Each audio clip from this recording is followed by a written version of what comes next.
This video is sponsored by Squarespace, but I'll tell you more about them later. Repetition is a huge part of my practice. In order to make drawings like this, with this level of detail, I have to repeat the same textures over and over again. The texture under the eye here is no different, it's repetition, but with small incremental changes so that it still feels organic. In my work, I often repeat textures and motifs, plants, birds, horns, and hot air balloons, a lot of things. I've always enjoyed working on large projects that take a long time, and within those projects, repetition starts to feel almost meditative. It helps me slip into a flow state. Usually though, those long projects involve many different textures. Each one asks something new of me. Recently I went to an exhibition with a friend of mine and saw an artwork where the artist painted the back of a person's head over and over again. At first glance it seemed like a very boring subject, but the longer I looked, the more interesting it became. The colors shifted, the textures evolved, and the artist's sensitivity changed over time, and something clicked for me. Very interesting things can happen when you choose a single subject and repeat it over and over again. You begin to understand it in much more nuanced ways. You start to experiment, you become more sensitive, and eventually you start to tell a story, not just about the subject, but about your own progression as an artist. The key is that one variable stays the same. Whether it's a plant, a self-portrait, the ocean, whatever it is, that constant becomes a kind of cocoon, a safe space to explore creativity and play. At the most basic level, repetition just makes us better. Our brains build pathways. What was once difficult becomes easier. And once something becomes easy, especially if you have an ADHD brain, you start to look for stimulation. And that's where play comes in, or at least where we need to give ourselves permission to play. For the artist, repetition can feel rich and full of variation, but for the viewer, it might look like the same image again and again. And that tension is fascinating. I often think about this like listening to a new genre of music.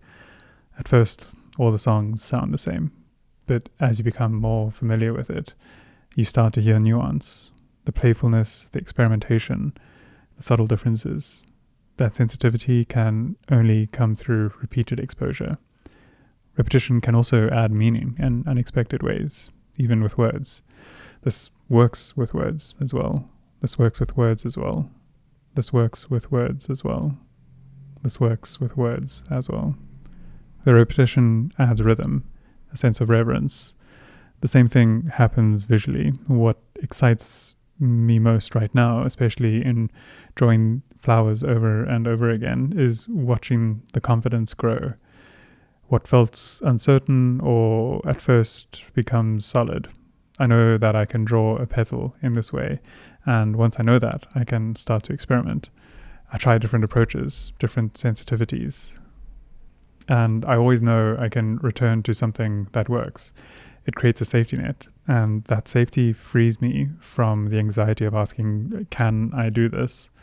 I already know I can. Now it's just about how I do it, and that's where things get exciting. This exercise has helped me massively. I've been working on a very large drawing for a long time, and I've felt quite stuck. There's so much repetition and it can feel relentless. Doing just a few small practice sketches of plants each day has brought new life into this bigger work. It's something I now really look forward to. And this is just a tool I plan to lean on more and more. And it feels important to share these small discoveries. You might already be doing this, but if you haven't tried it yet, I really encourage you to. I'd love to hear if this helps you too, or if you're planning to try it. Let me know in the comments how it goes. Before in this video, just want to give a quick shout out to this video sponsor, Squarespace.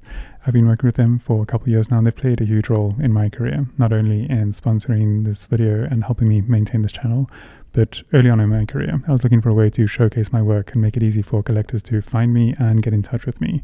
And I didn't have time to learn HTML and build a beautiful, reliable website. And I found that Squarespace did all of that effortlessly.